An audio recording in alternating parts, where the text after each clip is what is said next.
Bueno, pues vamos a retomar, siéntense, tome su lugar, vamos a retomar el estudio que estamos teniendo en la primera carta del apóstol Pedro.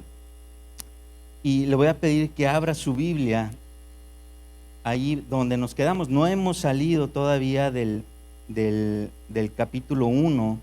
Esta es una de las cartas o uno de los escritos que cuando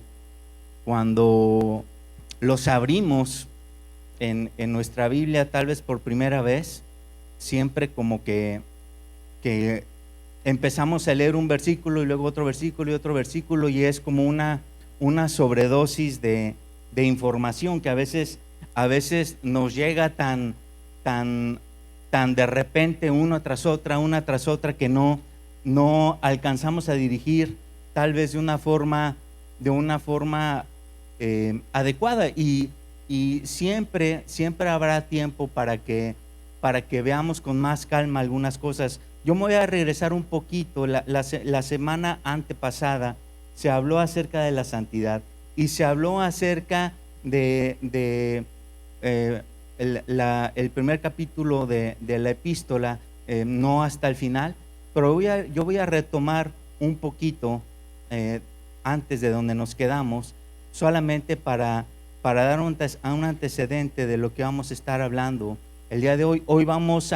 Yo quiero hacer un énfasis, a pesar de que ahorita que leamos, repito, vamos a encontrar muchos temas, muchos de ellos son temas muy profundos, es imposible verlos todos en una sola reunión con la debida profundidad, pero yo siento de parte del Señor que el énfasis de esta mañana tiene que ser el que nos quede claro que la palabra de Dios es algo que permanece y que permanece para nosotros siempre. La palabra de Dios es eterna y es algo que permanece para siempre. Dice el versículo 17 del capítulo 1, donde vamos a empezar a leer. Dice: y si invocas por Padre a aquel que sin acepción de personas juzga según la obra de cada uno, condúcete en temor todo el tiempo de tu peregrinación. Y pues tenemos que tener muy claro una cosa: ¿realmente Dios es nuestro Padre? Es una pregunta que tenemos que hacernos, porque a veces nos acercamos a Dios y no podemos todavía decir, tal vez alguno de nosotros, que nos acercamos a Él como Padre. Sabemos que existe un Dios y queremos acercarnos a Él, pero todavía no podemos acercarnos como Padre, porque nosotros todavía no nos sentimos hijos. Y no es porque Él no quiera, sino es porque nosotros no hemos dado el paso tal vez de creer en que realmente su promesa de hacernos hijos es efectiva. Entonces, qué importante es que cuando nos acercamos a Dios y tenemos esa cercanía de llamarlo como Padre, Él con toda apertura nos permite hacerlo, porque el mismo Pedro, que conoció a un Jesús que para él era pues simplemente alguien que tenía un oficio diferente, tal vez un carpintero, y siendo el pescador, él no conoció a ese Jesús hasta ser Señor y Dios, y hasta que le fue revelado meses, años después. Él no lo supo desde el primer día, pero en algún momento pudo decir: Él es el Hijo, y por medio de Él yo puedo acercarme al Padre. Entonces Jesús se ofrece, y Pedro nos ofrece en su carta, y nos muestra que Jesucristo es lo que nos vincula con el Padre. Y si tenemos vínculo con Jesús, entonces yo puedo llamar a Dios Padre, Padre mío también, ¿sí? Y tengo acceso para invocarlo. Y la invocación no es nada del otro mundo, no es nada místico, es simplemente levantar mi voz y decirle: Señor, aquí estoy y quiero buscarte, ¿sí? Y entonces dice que tenemos acceso invocándolo como hijos, ¿sí? Y menciona este versículo que todo lo que nosotros hacemos a lo largo de nuestra vida, que lo llama Pedro nuestra peregrinación, ahí al final dice, a eso se refiere, a todo lo que es nuestra vida en este mundo lo llama nuestra peregrinación. ¿Por qué nuestra peregrinación? Porque es como un viaje que estamos haciendo. Nosotros, los que somos hijos de Dios, no somos de este mundo y no nacimos para quedarnos en este mundo ni arraigarnos en este mundo. Los que somos hijos de Dios, tal vez nacimos aquí, pero hemos sido nacidos para algo diferente. Hemos sido nacidos a una nueva vida y que ahora ya tenemos un futuro que es eterno y estamos empezando a vivir una vida que tiene una eternidad. Significa que nuestra vida va a trascender a lo que existe en este mundo, va a trascender a todo lo que vemos, a todo lo que vemos. Todo lo que vemos se va a terminar y se va a quedar aquí. Todo lo que existe, todo lo que puedo respirar, lo que puedo tocar, todo eso va a pasar. Y cuando se acabe nuestra peregrinación, ¿qué va a pasar con nosotros? Sigue diciendo el versículo 18, va a pasar algo. Como nosotros fuimos rescatados, dice, sabiendo que fuimos rescatados, entonces hay algo más allá. Se pagó un rescate, ¿por qué? Porque el rescate tenía que venir con pagar un precio para sacarnos de lo que le espera a este mundo, de lo que le espera a todo lo que existe aquí, que es perdición, simplemente dice la palabra de Dios que en algún momento Dios va a enrollar todo lo que es la creación como si fuera un rollo, y va a ser una creación nueva para los que somos sus hijos, ¿sí? Y todos nosotros que ya fuimos rescatados, no nada más fuimos rescatados para un futuro que vendrá, sino este rescate tiene un doble propósito. Y aquí vamos a empezar a hablar un poquito de lo que dice algo que tiene que ver con la vida que ahorita tenemos aquí, que dice que estamos siendo rescatados de nuestra vana manera de vivir. Y tenemos que hacer ahí una pausa, porque dice que fuimos rescatados de nuestra vana manera de vivir. Y esta carta está siendo escrita para cristianos. Y parece un poco ilógico que Pedro, escribiéndole a cristianos, les esté escribiendo diciendo: hey, Pancho, hey, Tomás, hey, como te llames, ya no vivas en esa vana forma de vivir que estás viviendo. Ya fuiste rescatado de eso. Y entonces cualquiera de nosotros diría: ¿pero cómo? Pues sí, la realidad es que muchas veces no nos cae el 20 al principio, o si nos cae, no tomamos nuestra vida con el sentido y con la importancia total que Dios le da a nuestra eternidad, y con el propósito debido desde el principio. O sea, conocimos a Dios, Él se nos reveló a nosotros y Él nos libró de nuestras cadenas, nos libró de nuestro pasado, y de repente nosotros ya nos vimos a nosotros sin cadenas, sin nada que arrastrar, pero no sabemos qué hacer con nuestra vida. Y muchas veces terminamos regresando a hacer cosas que antes hacíamos. Y lo más tormentoso es que muchos cristianos viven mucho de su tiempo en la tierra así, con un tormento, pero realmente ellos ya fueron liberados. Todos nosotros ya fuimos liberados, o sea, ya nada nos obliga, ya el pecado no tiene poder sobre nuestra vida, pero nosotros se lo damos, le damos al pecado y a nuestros deseos le damos el timón de nuestra vida, y entonces nuestra vida sigue transcurriendo sin cambiar de rumbo, con esa forma vana de vivir. Dice, la cual recibiste de tus padres. Y nuestros padres, pues muchas veces con buenas intenciones, pero tal vez con ignorancia o en su misma oscuridad, nos llevaron por un camino que no convenía sin saber. Pero a los que somos hijos de Dios, ahora ya nos ha sido dado algo que es su Espíritu Santo, para que nosotros podamos discernir, a ver, de lo que me han dado mis padres, de lo que me transmiten mis padres, qué cosas son vanas, qué cosas valen la pena. Y con ese discernimiento que me da su palabra y que me da su Espíritu, incluso si yo tengo padres cristianos y me siguen transmitiendo cosas que son incorrectas, yo puedo separar lo que me conviene y lo que no me conviene. Y entonces dice que fuimos rescatados de nuestra vana manera de vivir, no con cosas corruptibles como oro o plata, sino con la sangre preciosa de Cristo, como de un cordero sin mancha y sin contaminación.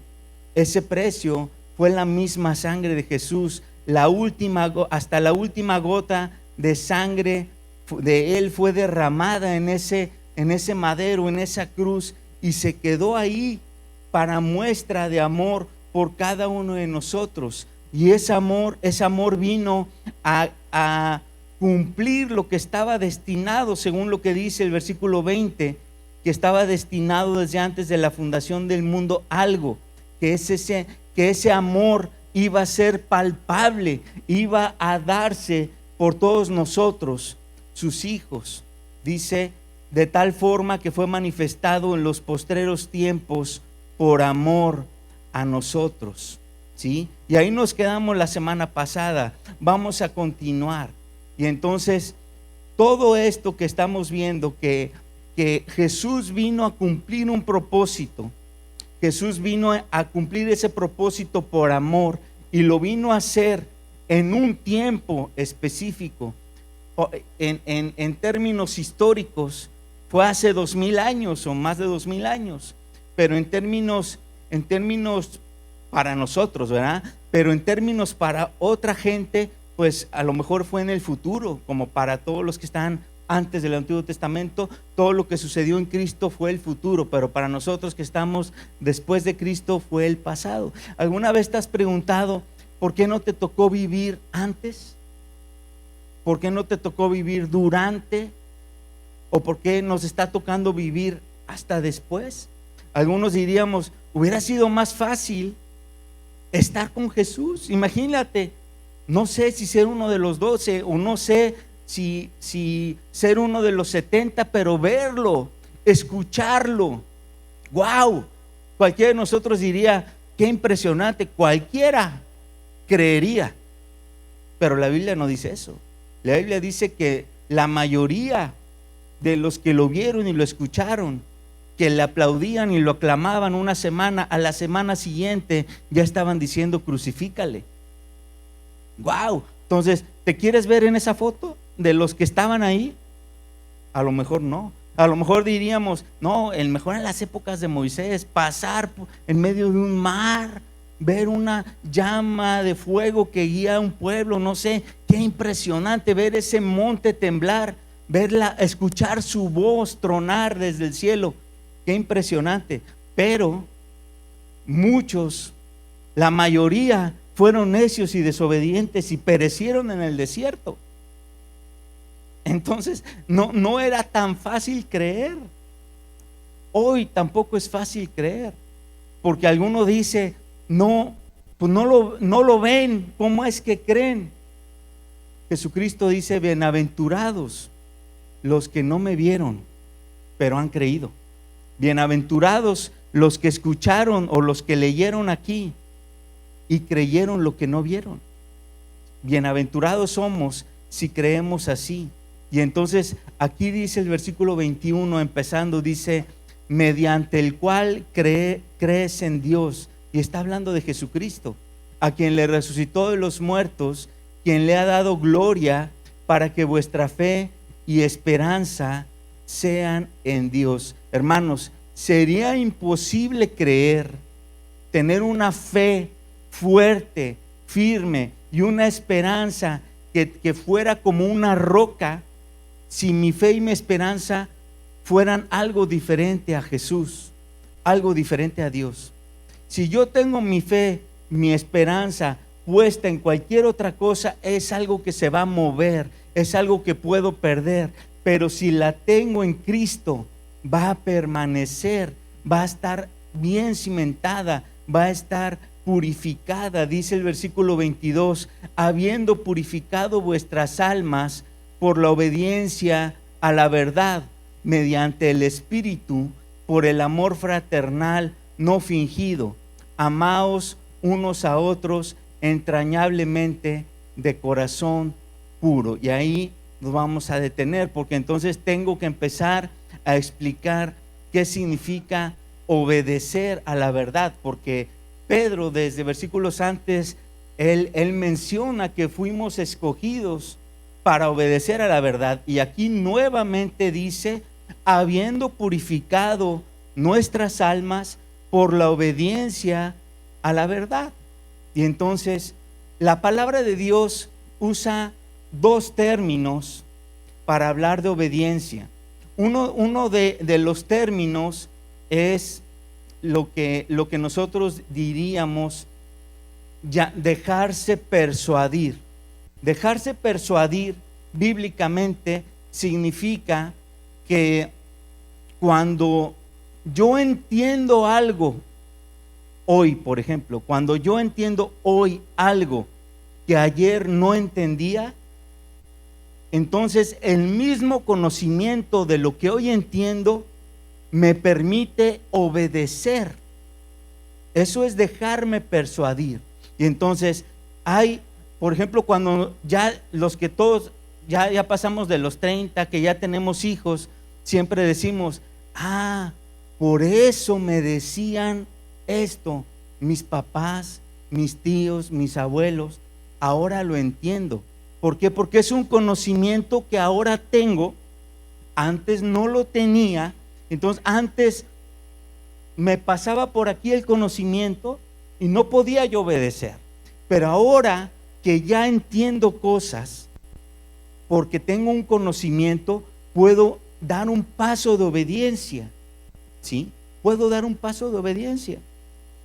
El otro concepto, que de hecho este segundo concepto es el que se menciona aquí en segunda de Pedro, es una palabra griega que significa hacer caso, upakoe, hacer caso.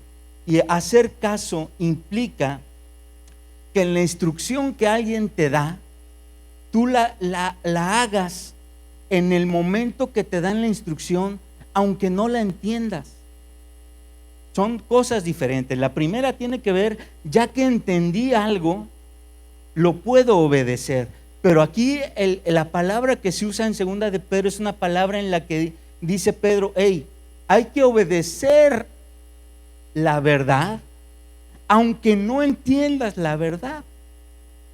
Y muchas veces, hermanos, nosotros somos tan obstinados, a lo mejor yo más que todos ustedes, pero a veces somos así tan cuadrados que decimos, yo solamente obedezco si entiendo la instrucción.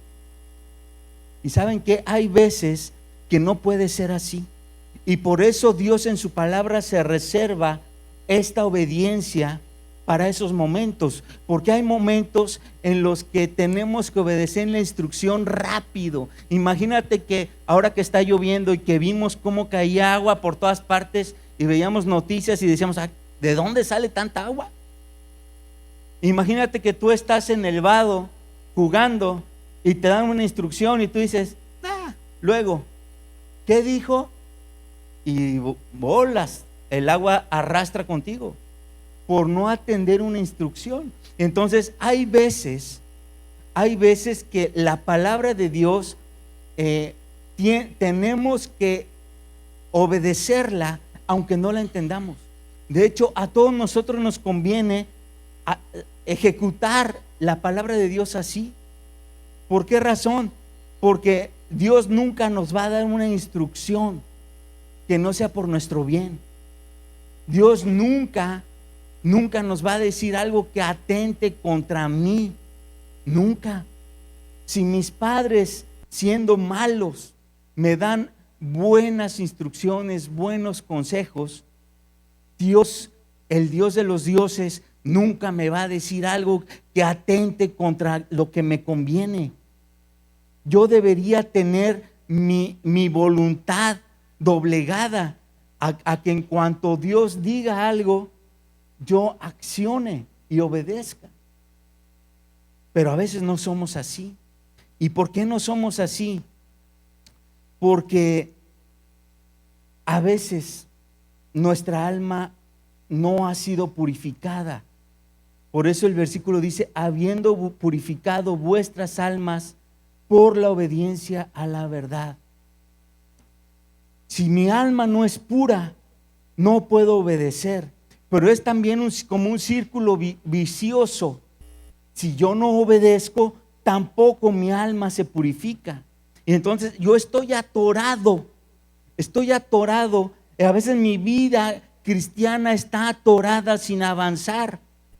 Lo único que va a desatorar mi espiritualidad, mi avance, es la obediencia.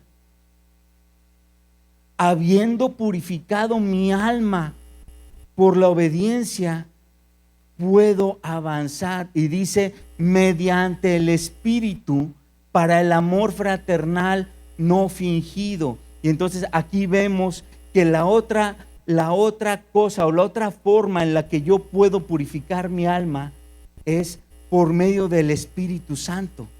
Él muchas veces me contrista por medio de la palabra a entender cosas, o aunque no las entienda, a veces me llega como un choque y de que no he entendido ni por qué estoy llorando, pero sé que estoy desobedeciendo y tengo que obedecer. Y a veces es el Espíritu Santo que me está contristando para que yo me doblegue y para que yo pueda avanzar, y que pueda avanzar y pueda empezarse a manifestar en mí algo que dice aquí, que dice: el amarnos unos a otros entrañablemente. Amarnos entrañablemente significa dejar de ir más allá, y que nuestro amor no sea algo superficial, que nuestro amor, lo que nos amamos entre nosotros, deje de ser algo superfluo, algo que solamente: hermano, ¿cómo estás? Buen día. Hermano, ¿cómo estás? Buenas tardes. Jijiji, jojojo, abrazo, vente para acá. No, que sea algo más cercano, que sea algo entrañable.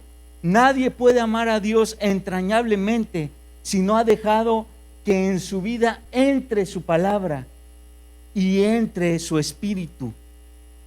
Porque este amor que se menciona aquí es el amor ágape. Ágape, el amor que sale de adentro, el amor de Dios. Tú no puedes amar a otro entrañablemente si no está saliendo de ti el amor de Dios. No fuimos llamados a amarnos entre nosotros con el amor filos, con el amor filial, con el amor que puedes tenerle a un hermano, a un pariente. No, fuimos llamados a amarnos con un amor profundo, con un amor espiritual, con el amor de Dios. Pero nunca va a salir eso de nosotros si realmente la palabra de Dios no nos ha limpiado, si esa palabra no habita en mí y si su espíritu no habita en mí. Y entonces es algo bien importante. Hay uno de los ejemplos más impresionantes que no quiero dejar pasar, porque muchas de las cosas en las que Dios nos pide que obedezcamos y que no entendemos tiene que ver con el perdón.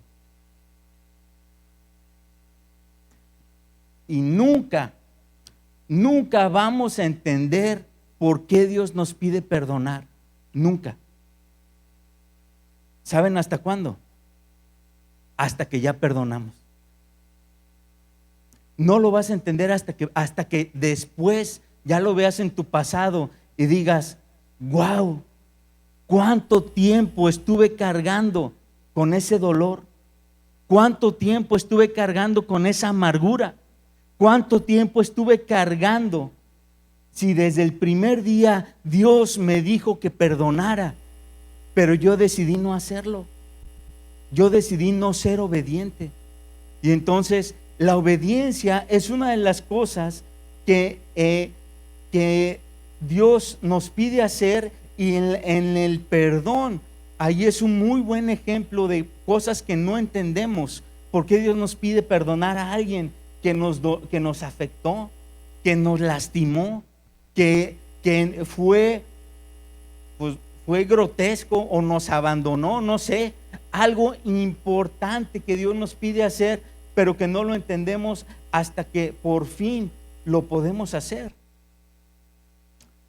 La única forma en la que yo puedo ejecutar ese perdón, repito, es si dejo que el Espíritu de Dios funcione dentro de mí y que su amor opere en mí, porque no va a haber otra forma, no va a haber otra forma.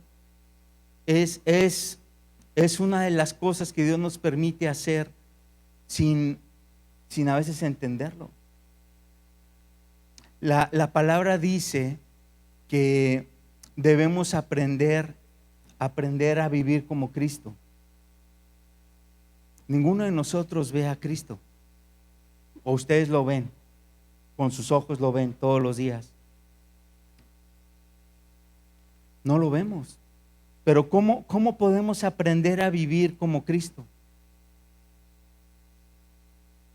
Hay cuatro formas. La primera es aprenderlo a ver por lo que vemos en alguien más. Cuando podemos ver en alguien que tuvo un cambio, en lo que yo me maravillo y digo, wow, yo conozco a esa persona, la conozco de hace tiempo, y esa persona no era así. ¿Qué pasó con él? Y entonces cuando yo conozco a esa persona y me doy cuenta que Cristo tuvo algo que ver en su vida, y entonces yo veo lo que Dios está haciendo en él, y entonces yo puedo aprender de una forma indirecta de lo que Dios está haciendo en alguien más, lo que Dios puede hacer en mí, lo que Dios quiere hacer en mí. La segunda es a través de su palabra. Aquí, en este libro, yo puedo aprender todo lo que Dios quiere hacer en mí. La tercera es escuchando su voz, y sí se puede escuchar su voz. Y la cuarta es estudiando y meditando. Lo que yo ya leí, no nada más leerlo de corridito, sino realmente meterme y meditar en eso para poder realmente entender lo que Dios quiere hacer en mi vida. Sigamos leyendo. Dice, siendo renacidos no de simiente, o sea, simiente significa semilla, o básicamente como si fuera nuestro ADN. Nosotros hemos sido renacidos no de semilla o no de ADN corruptible, sino de un ADN incorruptible, por la palabra de Dios que vive y permanece para siempre. Y aquí es el foco de la predicación del día de hoy, porque entonces yo tengo que entender algo. La palabra de Dios tiene el poder de hacerme renacer. Dice, siendo renacidos por la palabra de Dios. Siendo renacidos por la palabra de Dios, que vive y permanece para siempre. Hay un pasaje en Hebreos 4:12 que dice, porque la palabra de Dios es viva y es eficaz, y es más cortante que espada de dos filos, y penetra hasta partir el alma y el espíritu, y las coyunturas y los tuétanos, y discierne los pensamientos y las intenciones del corazón. Entonces, la palabra de Dios tiene un poder porque es una palabra viva. Este libro, si yo veo hojas y letras solamente, todavía no he entendido qué es este libro. Este libro es mucho más que hojas, mucho más que letras. Este libro es la palabra de Dios. Y cuando yo leo en la palabra de Dios, esta palabra tiene vida, tiene el poder de empezar a impregnarse en mí, meterse hasta lo más profundo y empezarme a sacudir. Dice, corta, penetra. ¿Hasta dónde? Hasta poder dividir el alma y el espíritu. No existe nada que pueda discernir el alma y el espíritu. Lo único que puede discernir el alma y el espíritu es la palabra de Dios. Eso lo hace la palabra en mí. ¿Por qué es importante que la palabra de Dios haga eso en cada uno de nosotros? Porque ¿saben qué? Nuestra carne, la mayoría de las cosas que están en nuestra carne están en nuestra alma. Nuestras emociones, nuestros sentimientos están en nuestra alma. ¿Y saben qué? Nuestra alma nos predica. Todos los días nuestra alma nos predica. ¿Y qué nos predica nuestra alma? Nos predica muchas mentiras. Nos predica las mentiras que el mundo nos dice. Nos predica las mentiras que quiso creerle a alguien más. Nos predica las mentiras que le da el mundo. Eso nos predica nuestra alma. Y entonces es como tener yo en mí mismo alguien que se predica en primera persona. Y es como verte en el espejo y decir, te voy a agarrar de ejemplo, Stiller, Eder. Aquí estoy yo, Eder. Échale ganas. Tienes la victoria en Cristo. Y desde que tú te lo dices en el espejo, ya tu misma alma que te ve te dice, loser. ¿Cómo luchas contra tu misma alma? Es imposible. Es imposible. Por eso, el cristiano que no logra vencer es porque sigue escuchando su alma como si fuera lo que dicta su vida. Tú no vas a poder. Tú sigues siendo un esclavo. Tú no eres lo que te dijeron en la predicación. Eso no es para ti. Por eso la palabra de Dios tiene que entrar y cortar. Y corta para separar algo. Y eso que separa internamente a nosotros empieza a darnos un alivio, porque entonces el Espíritu de Dios que está en mí y mi espíritu empieza a decir, espérate, no, alma mía obedece al Señor, alma mía cree en el Señor, alma mía alaba al Señor. Los salmos hablan de eso. O sea, muchas veces David le decía a su alma, alma mía, haz esto. ¿Por qué le está hablando a su alma? ¿Por qué? Porque su alma se negaba, porque su alma a veces caía, porque él pecaba, pero dentro de sí había algo que ya había partido la palabra de Dios y que podía él llegar a un momento y reencontrarse con el Espíritu y decir, sí caí, sí pequé con Betsabé, pero ya le pedí perdón al Señor y Él me perdonó, Él me dijo que me perdonó, y entonces yo puedo confiar en ese perdón y puedo acercarme confiadamente sin tener que seguir escuchando a alguien más. A veces pensamos, no, es que es el diablo. No necesariamente es el diablo el que nos acusa. A veces nuestro mismo yo nos acusa, nuestro mismo yo nos arrastra a la corriente que antes vivíamos, a la forma en que antes vivíamos, nos arrastra a seguir viviendo así. Sigamos leyendo.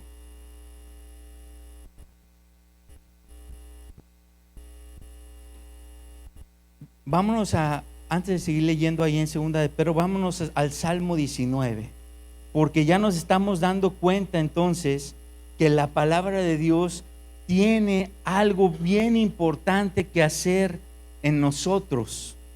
Y ahí en el Salmo 19, que es el salmo por excelencia, que habla de toda la palabra de Dios, les voy a dar de tarea que lo lean. No lo vamos a leer todo hoy, pero vamos a leer una pequeña porción de este largo pasaje, y que es un pasaje que a mí me impresionó, por más que lo he leído muchas veces. Ahora que lo pude ver con otros ojos, me di cuenta de algo. Salmo 119, versículo 1, dice: bienaventurados los perfectos de camino. Ninguno de nosotros está ahí. Dice: los que andan en la ley de Jehová. Bienaventurados los que guardan tus testimonios. Tal vez alguno de nosotros esté ahí. Dice: y con todo corazón le buscan. Y ahí, si alguno de ustedes está subrayando, yo subrayaría esto, porque dice: ¿quiénes son los que pueden guardar tus testimonios? De entrada, tienes que querer guardarlos, ¿no? Por eso dice: los que con todo corazón te buscan. Sigamos leyendo. Dice: pues no hacen iniquidad. ¿Quiénes? Los que andan en sus caminos. Dice: tú encargaste que sean muy guardados tus mandamientos. Subrayaría esto en el versículo 5: ojalá fuesen ordenados mis caminos. ¿Quién de aquí es como yo que dice: Señor, necesito que me sigas ordenando, necesito que me sigas cambiando, porque me sigo viendo en el espejo y me sigo viendo muy defectuoso? ¿Quién de aquí es así? Dice como el salmista: ojalá fuesen ordenados mis caminos. Si viéramos para atrás, veríamos como el caminito que hacen las serpientes, ¿no? Como que todo chueco. No estamos caminando derecho.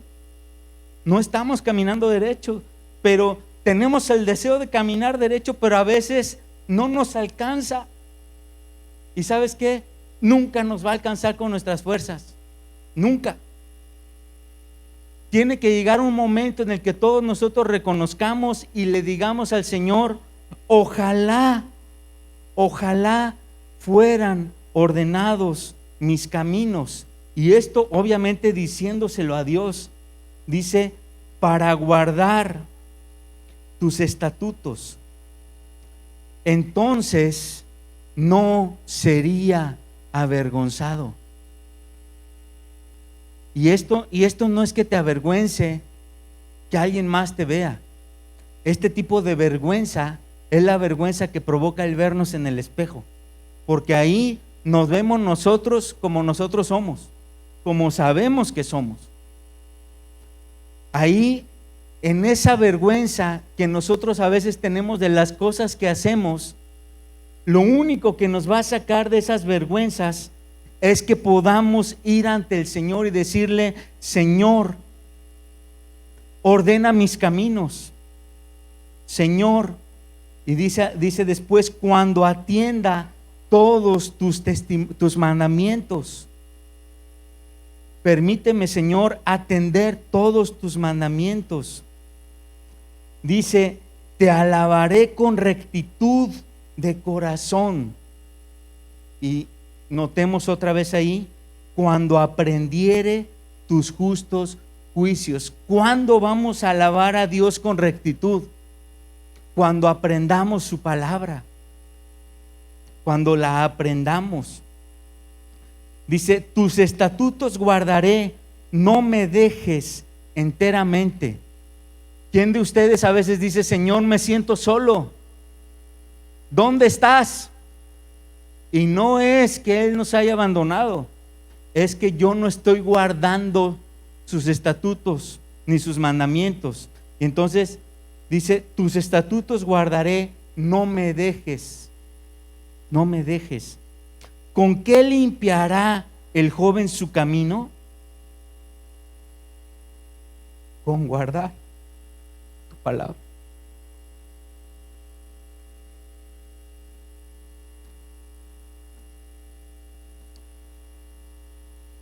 Esto es lo único que nos puede limpiar. La palabra de Dios es lo único. No hay nada que hacer. La sangre ya fue derramada. No, si yo dijera, pues crucifíquenme a mí también, no serviría de nada. Solamente un precio podía ser pagado y tenía que ser pagado por alguien perfecto. Esa sangre ya fue pagada. Lo único que yo puedo hacer es alinear mi vida a la palabra de Dios.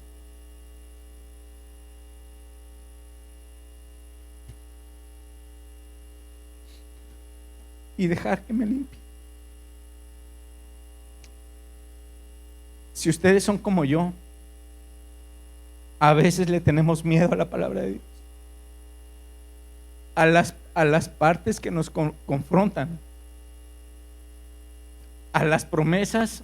Wow, esas todas las queremos, pero a las partes que nos confrontan con nuestra realidad le tenemos miedo, le brincamos la página, ¿no?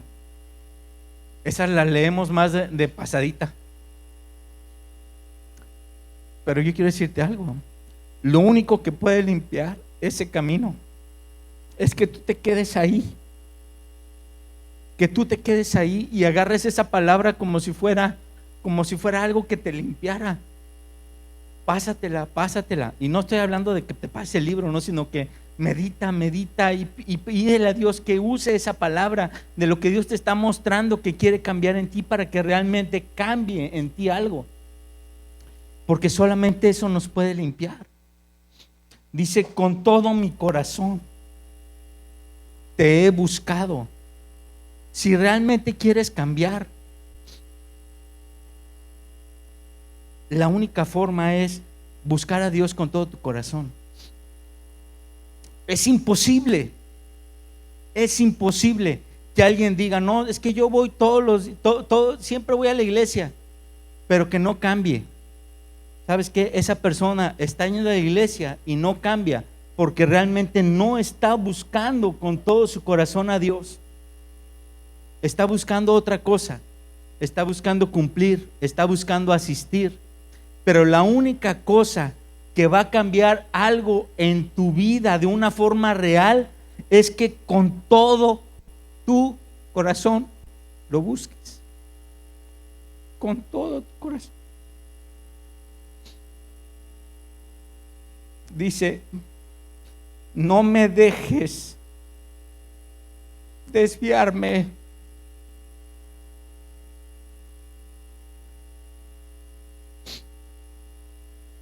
Por más tonto que sea, por más necio que sea, Señor, no me dejes desviarme. Esto debería ser una oración. Esto debería ser algo que, si realmente conocemos a Dios, nos haga aferrarnos a Él. Nos haga decir: no importa lo que pase, no importa, no quiero separarme. No dejes que me suelte de ti, Señor, porque soy débil, soy incrédulo, soy pecador. Si por mí fuera, ya ni vendría, pero no me dejes soltarme de ti. Dice: con mis labios, antes dice: bendito, oh Jehová, enséñame tus estatutos. Con mis labios he contado todos tus juicios de tu boca. Me he gozado en el camino de tus testimonios, más que de toda riqueza. En tus mandamientos meditaré, consideraré tus caminos. Me regocijaré en tus estatutos, no me olvidaré de tus palabras. Nosotros sí nos olvidamos de las palabras de Dios. Él no se olvida de sus palabras para nosotros, nunca. Ahora, todo lo que acabo de leer, yo quiero enfatizar algunas cosas. En el versículo 7 dice, te alabaré. En el versículo 10 dice, con todo mi corazón.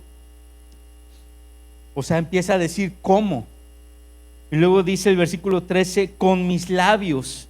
En el versículo 14, me he gozado, o sea, con gozo. En el versículo 16 dice, me regocijaré. Si ustedes están leyendo con atención lo que estamos leyendo, te alabaré está en futuro, ¿sí o no? Dice el 10, con todo mi corazón te he buscado, está en pasado. Con mis labios he contado, dice el versículo 13, está en pasado. Versículo 14 dice, me he gozado, está en pasado.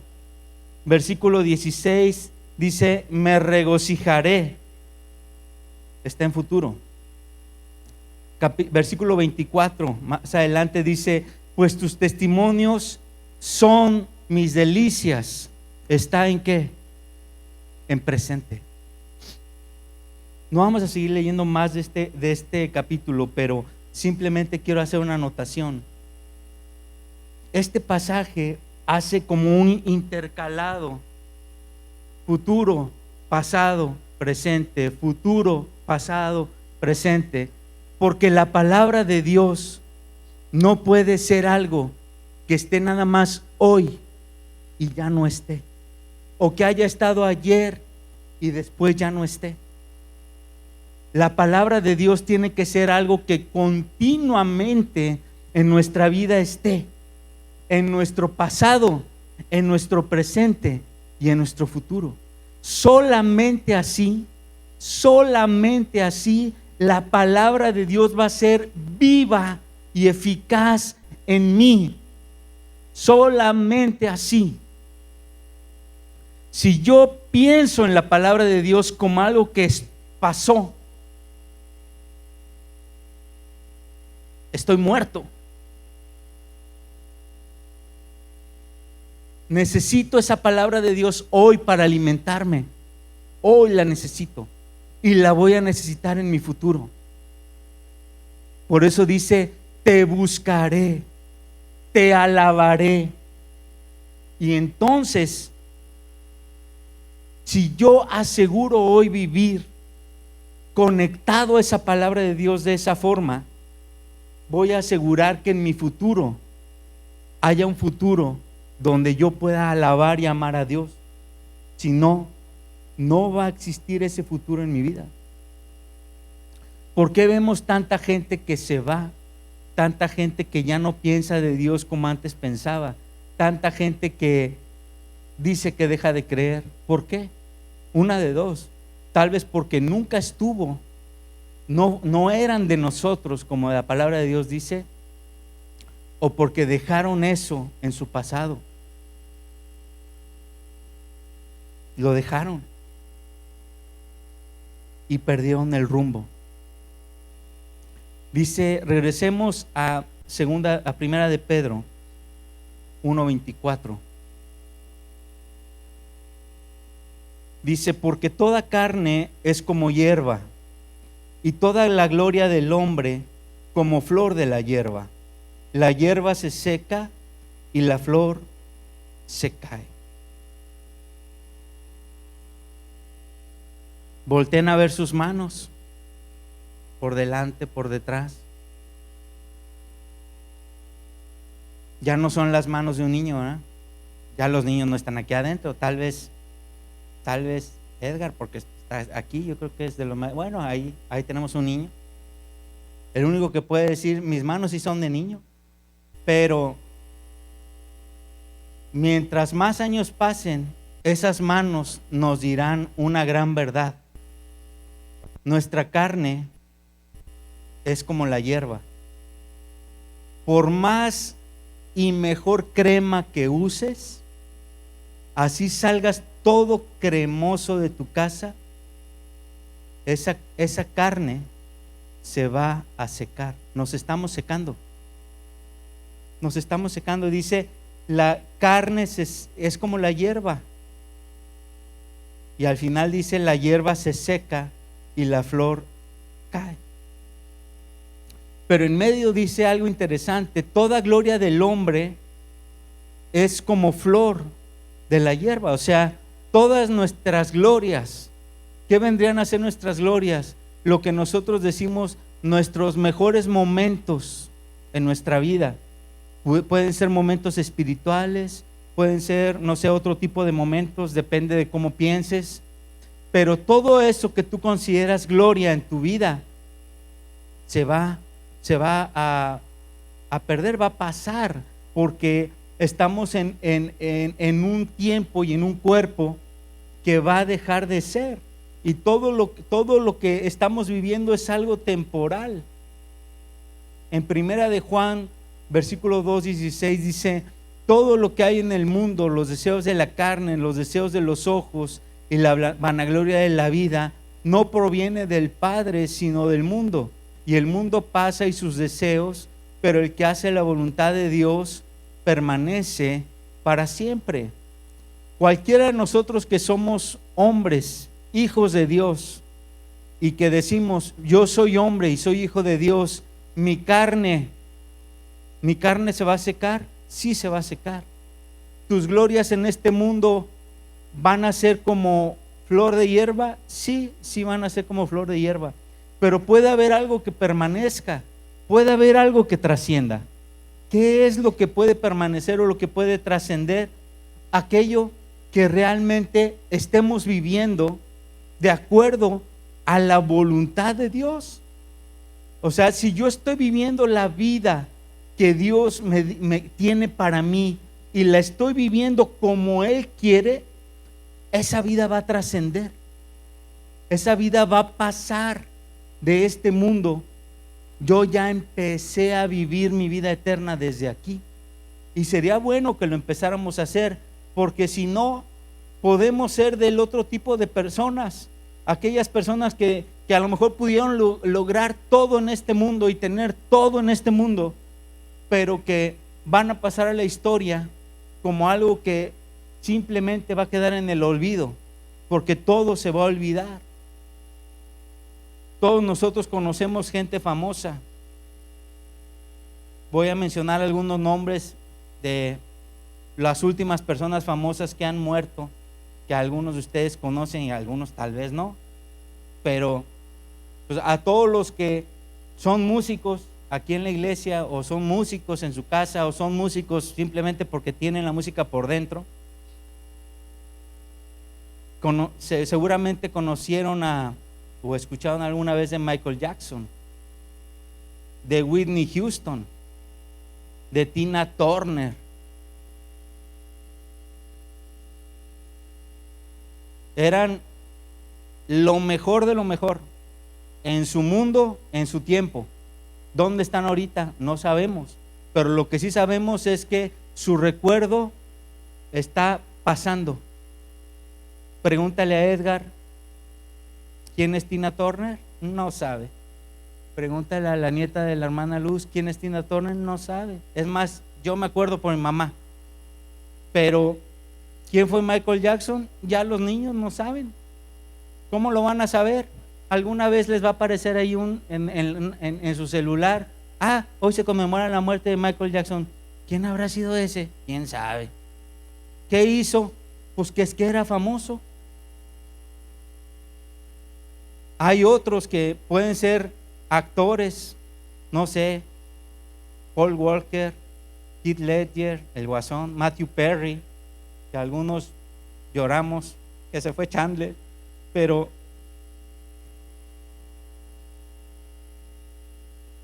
todo eso pasa. Todo eso pasa. Se fue Maradona, se fue Pelé, se fue Kobe Bryant, se fue Bruce Lee, los que estaban hasta arriba. Y quiero decirles algo: Messi y Ronaldo se van a morir algún día. la carne se seca y todo lo que harán los hombres pasará. Si nosotros estamos enfocados en ser como alguien y ese alguien no es Cristo, estamos perdidos. Perdidos. Lo único que puede hacer que mi vida trascienda es vivir la vida que Él quiere para mí, de la forma que Él quiere para mí. Es la única forma. Todos los demás pasarán, incluso aquellos que negaron a Dios y que decían Dios no existe. Un tal Stephen Hawking ahorita ya se dio cuenta que estuvo equivocado y que estaba diciendo mentiras. Así es, porque a todos nos llegará el día en que esta carne morirá y entonces la vida espiritual que todo ser humano tiene se presentará ante el Creador. Los que somos hijos vamos a ser juzgados como hijos. Va a haber un filtro que va a ser la sangre del Cordero, por medio de la cual Dios el Padre nos verá. Y como en medio está la sangre, aunque nosotros hayamos pecado y aunque sí Él pueda decir tú hiciste esto y esto y esto y esto, también dirá, pero mi hijo dio su sangre por ti, entra en el gozo de tu Señor. Cosa muy diferente a otros que simplemente pasaron y que después van a también a pasar, pero a una segunda muerte. Sigamos leyendo.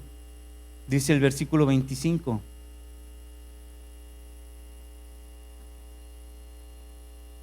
Dice, mas la palabra de Dios, la palabra del Señor permanece para siempre. La palabra de Dios es eterna. Anoten esto si quieren. La palabra de Dios es eterna. O sea, estaba antes de mi existencia y seguirá existiendo eternamente. La palabra de Dios es absoluta. La palabra de Dios está completa. La palabra de Dios es perfecta. No necesita corregirse, aumentarse. No, la palabra de Dios es absoluta, es perfecta. La palabra de Dios es inmutable. No cambia, nunca va a cambiar. Lo que Dios dijo será para siempre. Dios dijo en el principio, sea la luz. Y esa voz, esa orden siga corriendo por el universo, por todos sus confines y sigue creando galaxias y soles. Esa luz sigue creando. Dice, seguimos leyendo en el versículo, dice, y esta es la palabra que por el Evangelio nos ha sido anunciada. Y entonces ahí tenemos que volver a leer, porque ¿de qué está hablando? Dice, la palabra del Señor permanece para siempre. Ok, esto está hablando de la Biblia. Y luego dice, esta es la palabra que por el Evangelio os ha sido anunciada. ¿Está hablando de la Biblia? Está hablando de Jesús. Jesús es la palabra. Juan 1:1 dice, en el principio era el verbo, era el logos, era la palabra. Algunas Biblias de hecho lo traducen así, en el principio era la palabra. Y la palabra era con Dios. Y la palabra era Dios. ¿Quién es esa palabra? Es Jesús. Y entonces cuando Pedro dice, y esta es la palabra que por el Evangelio nos ha sido anunciada, está hablando, y este es Jesús, el que nos ha sido anunciado por el Evangelio. Entonces Jesús y la palabra son lo mismo. Sí, Jesús es la personificación de la palabra viva de Dios. En Juan 1:2 dice, este era en el principio con Dios. ¿Quién? Jesús. Todas las cosas por la palabra, por Jesús fueron hechas. Sin la palabra o sin Jesús, nada de lo que ha sido hecho fue hecho. En la palabra, o sea en Jesús, estaba la vida, y la vida era la luz de los hombres. La luz en las tinieblas resplandece, y las tinieblas no prevalecieron contra ella. Entonces, la Biblia es la palabra de Dios. La palabra de Dios me da a conocer a Jesús porque es la personificación de Jesús. Jesús, por su palabra, me da nueva vida y me da poder para vivir una nueva vida. Por eso, la palabra de Dios tiene el poder de llenarme, de cambiarme, y por eso la palabra de Dios tiene el poder de alumbrarme, porque Jesús es la luz del mundo. Jesús también es la luz en mí. Si dejo entrar su palabra en mí, Él alumbra mis tinieblas, y mientras más lleno esté yo de su palabra, menos tinieblas habrá en mí. Menos tinieblas habrá. Vámonos a Pedro, capítulo 2. Primera de Pedro 2, ya vamos a acabar.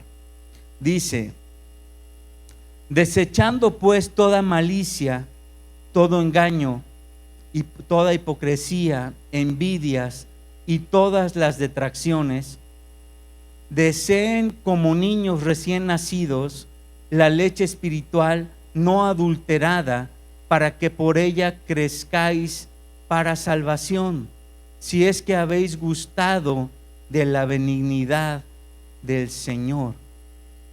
Y entonces sigue hablando de la palabra de Dios, pero sigue hablando de cómo acercarnos a la palabra de Dios. No podemos acercarnos a la palabra de Dios con malicia, ni con engaño, ni con hipocresía, ni con envidia, ni con detracción. Detracción significa como torciendo cosas. No puedo acercarme a la palabra de Dios con ninguna de estas formas, porque si yo lo hago así, entonces la palabra de Dios nunca me va a vivificar, porque no la estoy buscando tal cual es. No la estoy buscando en su forma completa, la estoy buscando por mi conveniencia, la estoy buscando de una forma amañada. Tengo que acercarme a la palabra de Dios como niño. ¿Qué significa como niño? Como alguien que cree todo lo que la palabra de Dios dice, porque de por sí, si Dios es eterno, pues ¿cuántos años tendrá? Todos. ¿Cuántos años tienes tú? Una pizca comparada con Él. Entonces, si comparo su edad a mi edad, puedo decir entonces que todos nosotros somos niños. Nada más que a veces queremos entrar a conocer o entrar a la palabra de Dios con mi mente. Mi mente está llena de malicia. Mi mente está llena de engaño. Mis emociones están llenas de hipocresía. Yo estoy así. No puedo acercarme a la palabra de Dios así. Tengo que acercarme como niño, despojándome, desechando cosas de mí mismo. Por eso dice al principio, en el versículo 1 dice desechando, y luego dice al principio en el versículo 2 dice deseando. Hay hay un contraste entre desechar y desear. La realidad, hermanos, es que nosotros tenemos nuestra mente llena de malicia porque durante muchos años hemos deseado lo malo. Mi mente está llena de malicia. Mi vida está llena de engaño. porque durante muchos años he deseado mentir y he creído las mentiras de otros. Mi vida y mi mente están llenas de engaño. Y puedo seguir con todo lo que dice aquí. Estamos así. Pero entonces yo tengo que desechar eso, que la palabra que se usa aquí, que usa Pedro para desechar, es literalmente sacar, arrancar algo de mí, de mi interior, y tirarlo a la basura. Arrancarlo de mí y tirarlo a la basura. Y hacer eso es algo que sé que me va a doler. Trata de arrancarte un dedo, ¿te va a doler o no? Y dices, pero si me estoy arrancando el más chiquito, ¿cómo me duele tanto? Pues así es nuestro ser. Si tú quieres arrancar algo que está encarnado en ti, aunque sea una uña, te va a doler.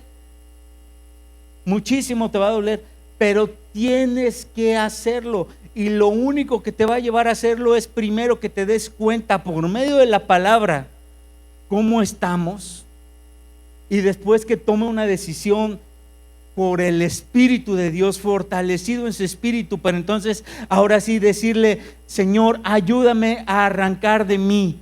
Entre los dos arranquemos, y le doy a Él la facultad, pero al mismo tiempo no es como que yo me quedo aquí tieso y no hago nada, no. Yo mismo también tengo que ser alguien activo y arrancar de mí, junto con su espíritu, cosas de mí mismo. Por eso dice desechando, o sea, yo soy alguien activo.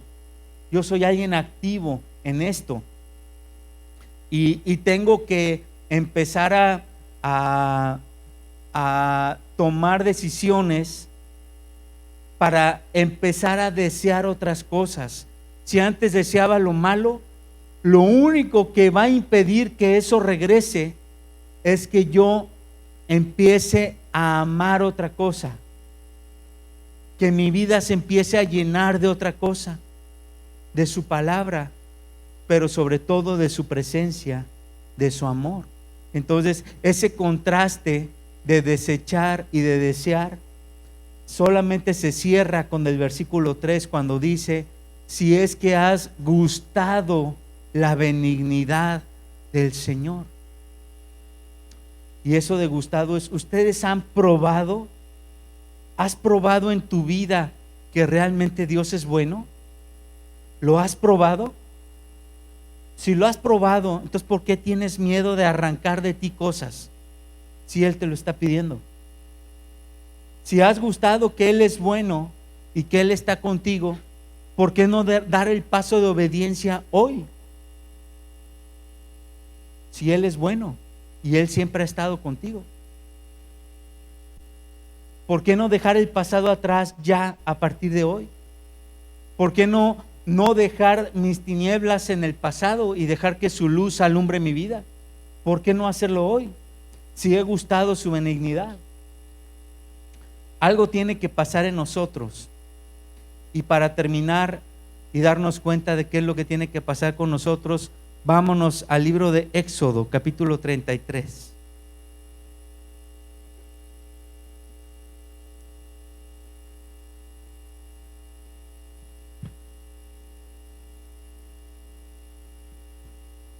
Éxodo capítulo 33, versículo 9.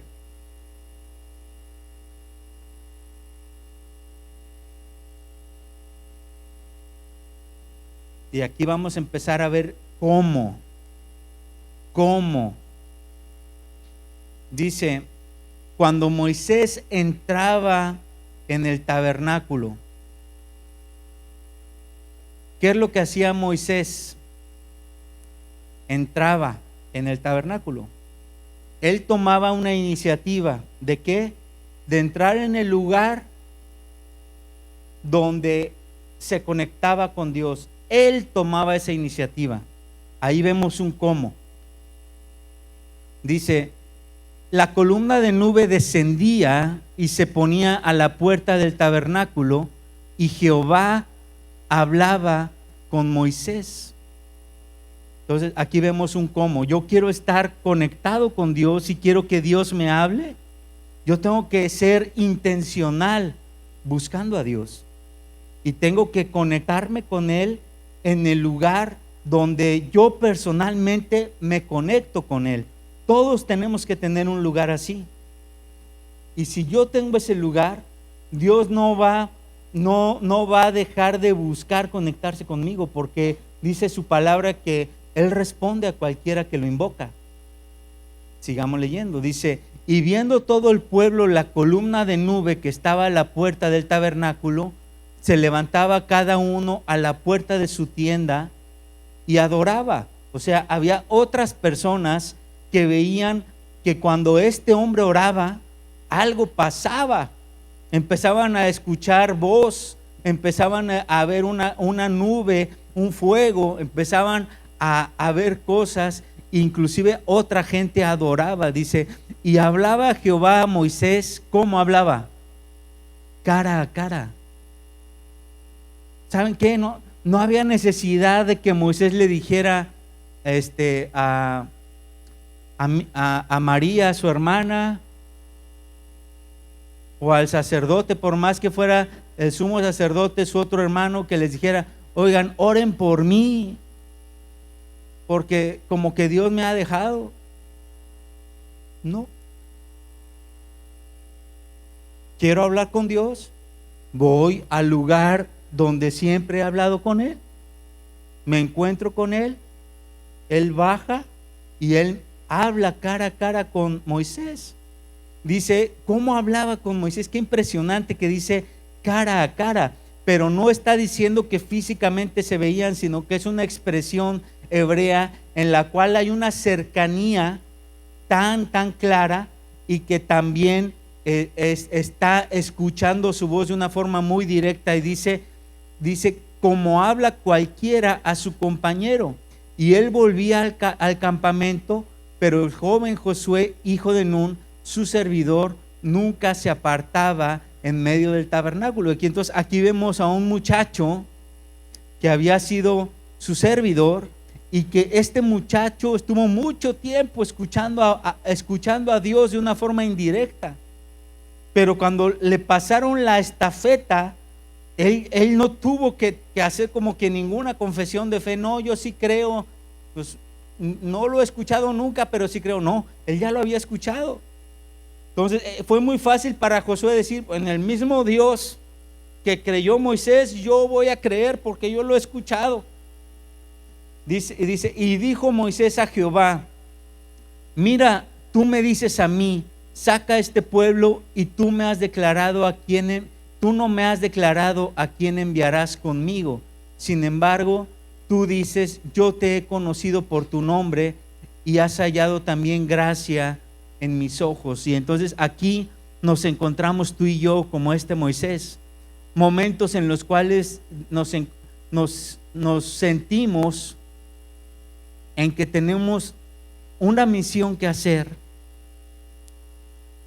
una obediencia que dar, un paso de fe que tomar, una circunstancia que pasar, y le decimos a Dios: hey, tú me has dicho esto, pero tú no me has dicho quién me va a ayudar.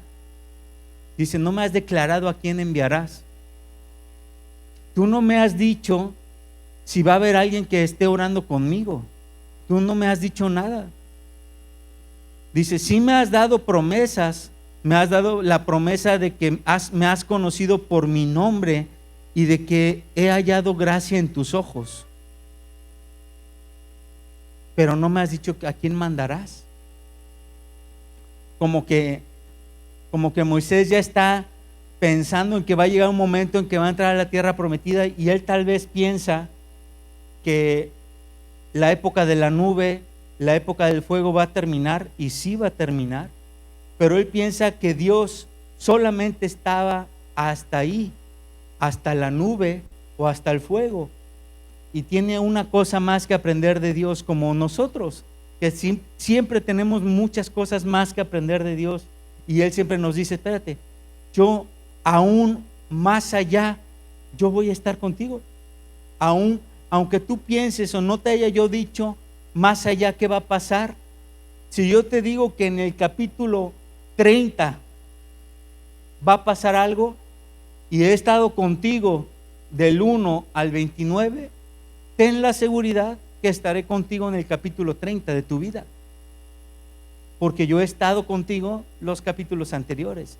Tiene mucha lógica, pero en los momentos en los que estamos con la soga hasta acá, no, la lógica no nos vale. Y a veces lo único que tenemos que hacer es escucharlo a Él. Y entonces Moisés hace una oración muy personal. La única oración que hizo Moisés de este tipo, y él abre su corazón completamente a Dios y le dice: ahora pues, si he hallado gracia en tus ojos, te ruego que me muestres ahora tu camino para que te conozca y halle gracia en tus ojos. Mira que esta gente es pueblo tuyo. Dice que me muestres ahora tu camino y halle gracia. Y él dijo: mi presencia irá contigo y te daré descanso. O sea, Dios le contesta: mi presencia va a ir, Moisés, va a ir contigo. Sigamos leyendo y nos brincamos al versículo 18. Sigue la conversación, pero más adelante, de plano, Moisés corta su corazón en dos y le dice a Dios. Entonces le dijo: te ruego que me muestres tu gloria. O sea, el estar escuchándote tan cerca de mí sí me fortalece. Tus promesas sí me fortalecen, pero quiero verte, permíteme verte. Y esta petición le agradó a Dios, pero fue algo que no podía pasar, porque Dios sabe algo, que su manifestación en toda su gloria, si sucediera en nuestro momento mortal, en como somos, caeríamos muertos. Su presencia en toda su gloria nos mata. Por eso, y porque Dios quería hacer algo más con Moisés, le dice en el versículo 20, dice: no podrás ver mi rostro, porque no me verá hombre y vivirá. Dice: y aún dijo Jehová: he aquí un lugar junto a mí, tú estarás sobre la peña, y cuando pase mi gloria, yo te pondré en una hendidura de la peña, y te cubriré mi mano hasta que haya pasado. Después apartaré mi mano, y verás mis espaldas, mas no se verá mi rostro. Entonces, esta es una muy buena oración. Si tú ya llegaste al punto en que necesitas a una relación más cercana con Dios, pídele a Dios que se muestre a tu vida de una forma mejor y más profunda. Pero ¿sabes qué? Dios todavía te va a decir: yo voy a estar contigo, pero como le dice a Moisés, yo te voy a guardar en mi mano. Te voy a hacer pasar por todo lo que sea tu vida en el hueco de mi mano. Cuando tu pasado esté pasando, te voy a dejar atrás y vas a verme a mí pasando, pero no vas a ver mi rostro. En un futuro veremos su rostro, como Moisés también en su futuro lo vio, cuando vio a Jesús en la transfiguración. Pero nosotros también veremos a Dios en un futuro, en su rostro cara a cara. Pero en la peregrinación esta que es nuestra vida, lo único con lo que podemos conformarnos y que debería ser suficiente es que nos quede la confianza de que Él nos tiene en el hueco de su mano, y que viviendo en su palabra vamos a conocerle y vamos a experimentar una vida plena y que trascienda. Amén.